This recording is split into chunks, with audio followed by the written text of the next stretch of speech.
Inspector గారు, నా దగ్గర లాయర్ను పెట్టుకునేంత డబ్బులు లేవు. ఒకవేళ మీరు కోర్టులో ఛార్జ్ షీట్ దాఖలు చేయబోతుంటే నేను నా కేసును కోర్టులో స్వయంగా వాదించుకుంటాను.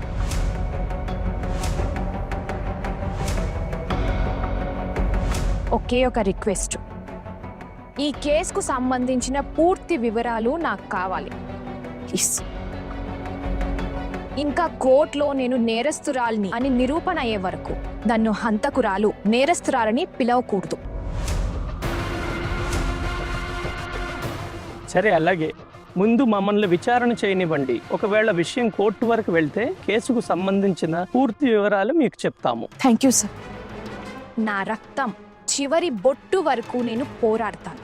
నన్ను నేను నిర్దోషిగా నిరూపించుకుంటాను.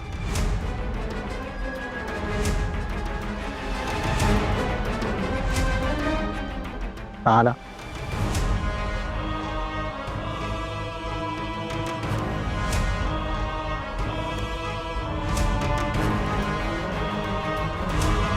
ఇప్పుడు మీ పోరాటంలో నేను కూడా మీతో ఉన్నాను.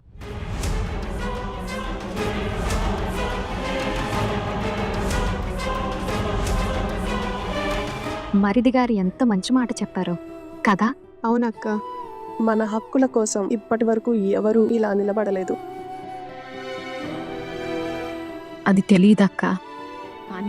కానీ మన అర్జున్ అందరికీ వ్యతిరేకంగా వెళ్ళి తన అహానా కోసం ఈ పోరాటంలో నిలబడ్డాడు. ఇది చాలా పెద్ద విషయం కదా, చాలా పెద్ద విషయం. వావ్ చిన్న, ఈరోజు నా మనసు గెలుచుకున్నావు. గర్వంతో నా గుండె ఉప్పొంగుతోంది. భార్యకు తోడుగా నిలబడటం అవసరం. సరైన టైంలో తోడుగా నిలబడ్డావు. అండ్ ఆరో ఐఎమ్ షూర్ నిర్దోషివని ప్రూవ్ అవుతుంది. So don't worry.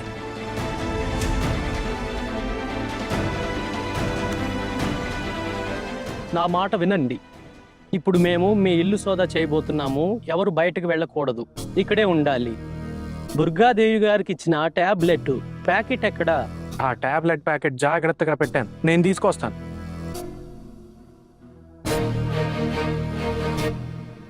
ఇన్స్పెక్టర్ గారు ఒక మాట చెప్పాలి. చెప్పండి. మీకు గుర్తుందా, ఈ అమ్మాయి మీద నాకు ఎలాంటి అనుమానం లేదు. మీకు అర్థమైంది కదా. ఎగురుకుంటూ పుట్టింటికి వెళ్ళింది. దీనికి దాని స్థానం చూపించాలని మిమ్మల్ని తీసుకురమ్మని పంపాను. నా పేరు దుర్గాదేవి. నా ఆవుని ఎలా కట్టి పెట్టాలో నాకు తెలుసు. చాలా ఓవర్గా చేసేది. తను నిజంగా ఏమీ చేయకపోతే చట్టం ముందు నిర్దోషిగా నిరూపించబడుతుంది. మీరు చింతించకండి. సరే సరే. సార్, ఇదేనండి ఆ టాబ్లెట్ ప్యాకెట్. ఇటు ఇవ్వండి. ఇప్పుడు చెప్పండి, ఏం జరిగింది అని వివరంగా చెప్పండి. నేను చెప్తాను సార్. నువ్వు ఎలా చెప్తావు? ఆ రోజు నువ్వు ఉన్నావా? నేను చెప్తాను ఇన్స్పెక్టర్ గారు, ఎందుకంటే నాకు మొత్తం తెలుసు. మీరు అప్పుడు అక్కడ ఉన్నారా? లేదు, అంటే మాత్రలు ఇచ్చేటప్పుడు లేను, కానీ అంతకు ముందు ఆ తర్వాత నేను గదిలోకి వెళ్ళాను. సరే చెప్పండి. నేను ప్రతిరోజులాగే వదినను కలవడానికి గదిలోకి వెళ్ళాను. ఈ అమ్మాయి ఆ గదిలోకి వచ్చింది మాత్రలు ఇవ్వడానికి.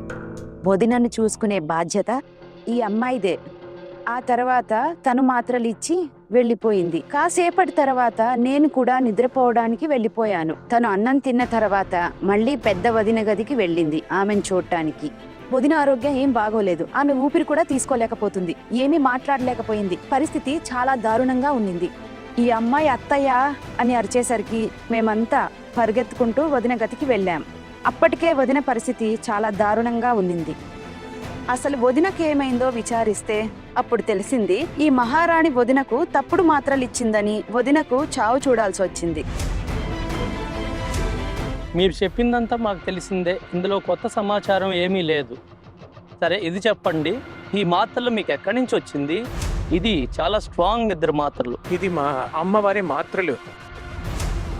కానీ మా అమ్మ ఈ మాత్రను పెద్దత్తయ్యకి ఇవ్వలేదు. నీకు నమ్మకం లేకపోతే పెద్దత్తయ్యని అడగండి. అవును, మాత్రలు ఇచ్చే బాధ్యత దీనిదే. ఇంకెవ్వరూ నాకు మాత్రలు ఇవ్వరు. అంటే మీ అమ్మ ఈ మాత్రలు వాడుతుందా? అవును. ఇన్స్పెక్టర్ గారు, ఈ అమ్మాయి బజార్ నుంచి కూడా ఈ మాత్రలు తెచ్చి ఉండొచ్చు కదా.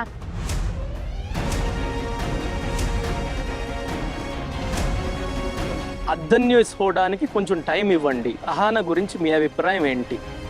పెద్ద సార్, నేనేం చెప్పాలి? పెద్ద వదిన నాకు అక్క లాంటిది.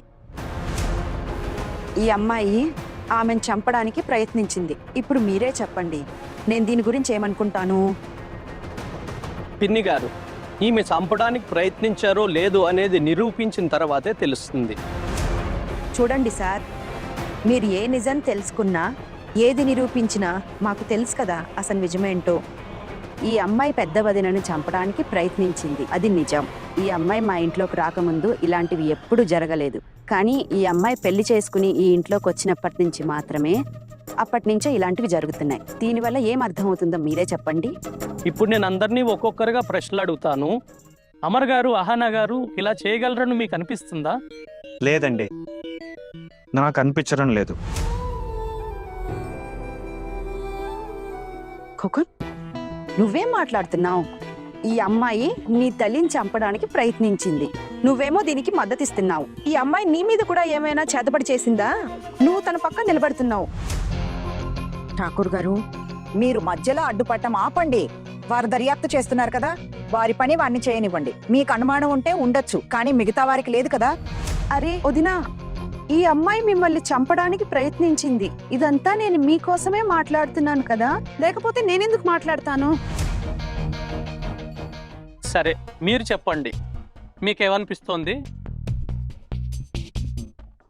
చూడండి సార్, నేను ఆ సమయంలో అక్కడ లేను, నిద్రపోవడానికి వెళ్ళాను. కాబట్టి మీకు ఎక్కువగా ఏమీ చెప్పలేను. అయినా మా వదినతో ఇప్పటి వరకు ఇలాంటిది ఎప్పుడూ జరగలేదు.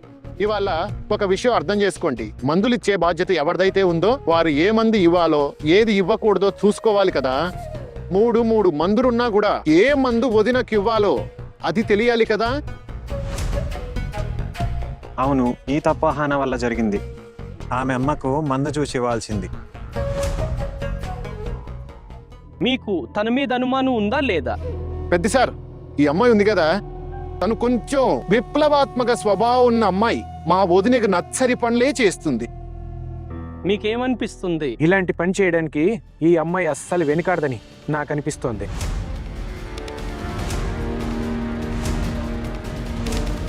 అలా అనిపించడానికి కారణం అంటే ఇంతకు ముందు ఎప్పుడైనా ఇలా జరిగిందా? ఏదైనా ప్రూఫ్ ఉందా?